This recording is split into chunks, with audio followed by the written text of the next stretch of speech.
Hi, everybody. Well, we're back. Now I have Michelle Boykin with Rackley Roofing, COO up there, and she's coming from us from Tennessee today. So, Michelle, how are you doing? I'm doing well. How are you doing today? I couldn't be better. It's a beautiful day. Um, I would kind of talk to you a little bit before we start. We're doing these interviews. We've talked to a lot of people around the industry, but I really think you can bring a great perspective to everyone that's listening today from that contractor's viewpoint, what's going on out there. So, Rackley's always been innovative in the industry. We know everybody. I don't think if you're a NASCAR fan, you see that Rackley truck running around. Great social media presence, fantastic customer service. You're all over. I mean, good things. Kind of give us, if you would, a little bit of history on the Rackley team.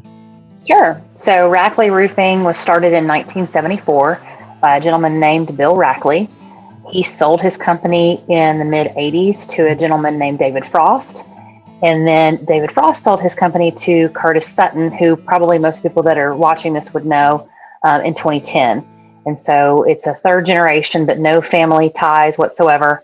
And I joined Rackley in 2010 as well. And when we started, we were a very small company, one service crew, just small revenues. And we now are on the top 100 contractors list of roofing contractors.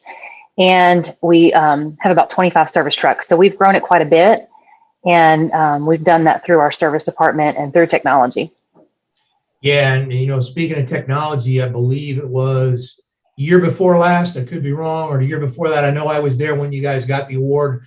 You got Innovator of the Year through roofing technology. Tell us a little bit about that. I think that's exciting. We did. We won 2019, which was the inaugural year of the award, and we were super excited and honored to win it. And it's basically taking a contractor, or not even really a contractor, just someone in the industry who's really forward focused, looking at ways to innovate, to change, always being nimble and doing what they can within the industry.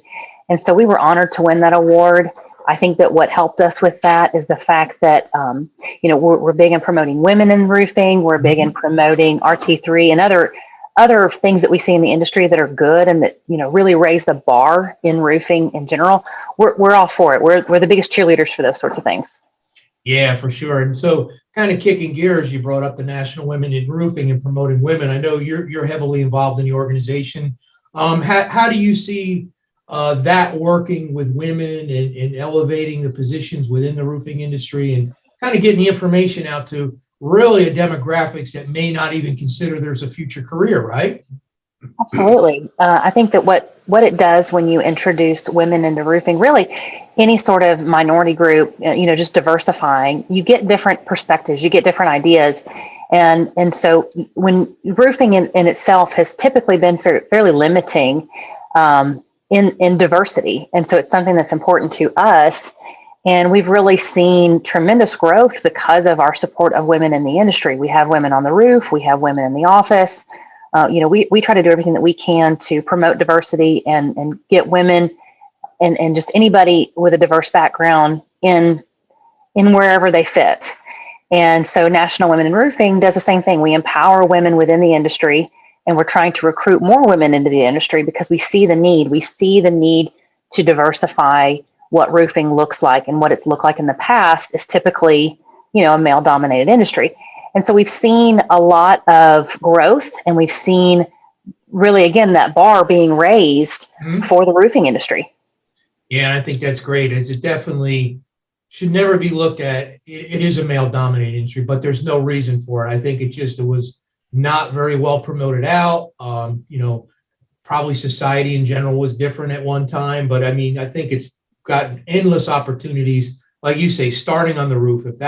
There's a lot of people that just want to work outside. I know I was one of them at one time. It was great, right? And then you have the ability, the way your programs work, especially at Rackley, with all the training and everything. We'll get into that in a minute.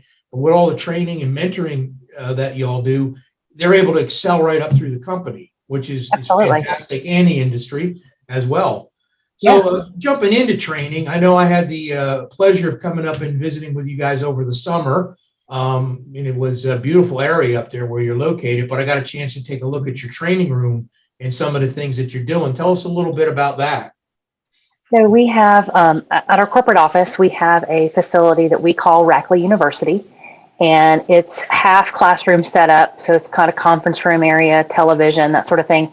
And then the other half is hands-on setup. And we built it out several years ago, and we've used it for many trainings, hands-on trainings. And with NRCA Pro certification becoming more prevalent, we actually redesigned it, I guess, to make it available for NRCA Pro certification. So we felt that it was important to bring the industry as a whole in as well. But we do a lot of trainings. We did more pre-COVID, but we try to, institutionalize the way that we do repairs, the way that we do installs to what we want, which is higher than typically what the industry standards are. Yeah, for sure. And it's nice. And I love on the social media where you highlight as somebody gets trained in a new position or they get great customer service reviews, you're promoting that out there. That's absolutely fantastic. I love seeing those posts when they go out. So anyone who's not following Rackley, please follow them for the, to really see, what really happens out there in the industry. Another thing kind of jumping into, we had talked about the training and everything else. So I know also you don't only just train in the field, you do a lot of stuff as far as admin and working with your staff. When I was up there and give us a quick overview, and you explained it so well to me, you guys really pushed the EOS systems training, which is a very interesting, and a lot of people have talked about that in the industry, and I've seen a lot of it. So, I mean, you guys do it really, really well. So so if you were talking to another roofing contractor right now, and they didn't even know what EOS was, and kind of just give an overview of the advantages and what you use it for. Yeah, absolutely. So we love EOS. EOS stands for Entrepreneurial Operating System. Mm-hmm. And it's, for the most part, it's a way to run meetings, but really it's a way to run your company. And you go through some training to do that. You create a leadership team. From that, you create kind of, systems and processes that you put into place. But basically, our leadership team meets once a week for 90 minutes, no more, no less. And we discuss things that are about the business, not, the drudgery and not kind of in the weeds sort of things, but we're talking about ways to make the business better. Mm-hmm. And through that, we become closer as a leadership team. We trust each other better. And we're able to make quick decisions on things that typically would take contractors months or years to figure out. And so we're able to just really drill down and solve problems as they arise. And with that comes culture and core values and who you are as a company. And you implement that throughout the company. So you could go to any of our job sites, ask any employee, what are Rackley's core values? And they're going to know them. They're not just on our wall. So it's very important to us to make sure that our message is the same, whether you're speaking to our president, Curtis Sutton, you're speaking to an estimator, you're talking to, a roofer on the roof. It doesn't matter. You're going to get the same message from Rackley. And that is so important when it comes to dealing with the whole culture of your company and how your company is presented to the outside world, as far as your customers, your clients, your vendors, your suppliers. And I think the fact that you brought up about you could go right out to the roof and ask someone on the roof your core values. I guarantee you there's very few companies in the industry, and any industry for that matter, that could go to that level and that the people that are putting down the work producing would be able to do that. So that's great accomplishment for sure. What else do you, I've talked to NRCA, I've talked to a couple other ones, I've talked to Canadian Roofing Association over in Europe. Europe's not so much seeing this, but Canada and the United States, I've been getting a lot of feedback of material shortages, transportation issues, delays. Specifically, I've heard about fasteners, certain membrane chemicals, and insulation. How from the contractor side, have you seen that yet? Have you started to see it? Or besides the price increases we've all seen, but what do you see as far as availability, coming over the next month or two? So what we've seen is, I think what everybody else has seen, that metal seems to be the thing that's been hit the hardest, at least in our area. It's difficult to find the metal and it's super expensive. So that's definitely something that we're keeping in mind. But I think that we have done a really great job of communicating with our vendors and choosing our vendors wisely. And so we've had conversations before shortages started to be a thing. And hey, we may need to, go ahead and stock some extra of this product because we know that you guys use it a lot. Or if you have a large job coming up, let's talk about it now so that we're not, kind of in panic mode later. So I think just having those conversations and having those relationships with our vendors has been very important for us. But yes, I think that across the country, and just depending on where you are, there are shortages, and obviously there's some price increases. Yeah, and talking to a few different people, it doesn't sound like it's going to go away very easily. No. And who knows where the storm seasons. And you guys up there already have had some pretty good storms coming through the winter too. Yeah. More severe than normal, or for a normal year, anyways. Interesting. So, as we go through this, going through the changes we've had with COVID, your technology, where you started in 2010, when you guys were in the company to now. So coming through COVID and coming out into 2021 and beyond, what do you see the vision of the industry? Where do you see it going to? I feel like what 2020 did was, brought everybody home, or at least remote in some fashion. And, for us, we were already prepared for that. So it was very easy for us to kind of flip a switch and everybody was, working from wherever they needed to work from. But a lot of contractors were uprooted. They didn't know what to do. They'd worked in pencil and paper, and, the guys still coming in and turning in their photos on a chip or something like that. So I think that what we've seen as an industry, more of those contractors moving towards remote dispatching, paperless systems. And so I think that that's really helped elevate our industry to where it needed to be. I'd like to see the industry move even more forward than we have been, because we're really just now starting to see the industry catch up to the rest of the world. Right. And so, figuring out ways that other industries are doing things the right way and picking those for roofing and figuring out what's going to work is just going to make our industry better. But yeah, I think that what we've seen is more contractors having the necessity to move into a paperless system. Yeah, that's a good point.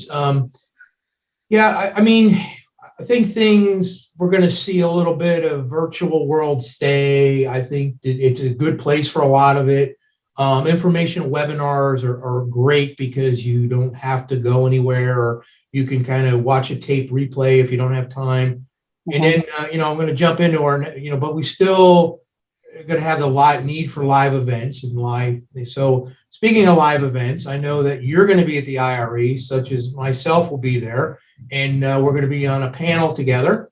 I'm looking forward to doing that. So what are your thoughts as far as how do you feel the IRE this year is, going to go? Where are you hearing about buzz? How many people are going to be there? What's your feelings in the industry? I think that especially at this point in the pandemic, we're seeing that humans need real human interaction, and screens are great for when you have to do that. But we're starting to see people say, I want to meet in person. So I think that we're going to see a great turnout for IRE, or at least that's what I'm hoping for. I think it's going to look differently than it's looked in the past, obviously. And I think that we can have an in-person IRE and everybody stay safe and do everything that we need to do to make sure that, we're staying healthy. But I think that we're going to see a great turnout. Will it be a turnout like we've had in years past? Maybe not. I think that travel is probably the biggest piece of that. I don't think that it's necessarily the in-person. I think that it's does somebody want to take a flight somewhere? And I understand that fear. You got to make your own personal decisions on those sorts of things. But I'm optimistic that we're going to have a good turnout. Yeah, I agree with you on that. I'm looking forward to it. It's going to be great. We didn't have one we did have one last year. I remember being in Dallas and then everything. It seems like it's been 2 or 3 years now. It does. We still travel a little bit. I got up to see you, get out, but it's not the same. I think now with the vaccines being out there, and for most part, the country being more open, and whatever you want to do as far as vaccination or not vaccinated. Point is, there's options now that we didn't have last year. So I think everybody takes a little sigh of relief when we go to do these things this year, which I look forward to. Right. So we're almost done. Before we're done, I want to give you the opportunity to touch on anything that we didn't touch on that you'd like to discuss, and let us know about new happenings around the industry with you, with National Women Roof, whatever you'd like to touch on. I'll kick her back to you. So I would say With regards to IRE, National Women in Roofing typically has National Women in Roofing Day. Mhm. It's normally 2 days prior to the start of IRE, which I think that it is this year. It's the Sunday prior. Sunday, yep. And so I would say that if you're a woman in the industry, you need to be there. We're going to have some great speakers. We're going to have some great things that we're going to be doing. Super excited about it. It's always an event that I look forward to each year. And this is something, to look forward to. Also, I would say that if you've never heard of RT3, Roofing Technology Think Tank, that's a great place to look for solutions to things that you may be looking for. We've got a lot of great thought leaders in the industry, and they're all part of RT3. And what we do with RT3 is share ideas. So I could reach out to, say, John at Cotney and say, hey, John, have you ever used this product before? And you say, yes, it works great. Or yes, but I had these hiccups along the way. I would do it this way or that way. You're getting real information. It's not, a sales pitch in that group. And also we look outside the industry. We've gone to Microsoft, we've gone to 3M. We find things that might work for roofing and we implement them. And so it's a really great organization to be a part of. And they have opportunities for you to just sign up for the RT3 Smart Brief. So you don't have to necessarily be a member. We are, but it's definitely something worth looking into if you're trying to find solutions for problems. I agree. I recommend it too. I enjoy being on all the events. And again, we'll look at some live going on that here too soon. That'll be great to take a field trip. But absolutely. All right. Well, we're about wrapped up here for today. Again, Michelle, I want to thank you for taking the time to join us. Great interview, great knowledge. We're really happy to have you share that with the industry. Appreciate it very much. Thank you. All right. Take care, everybody. Thanks.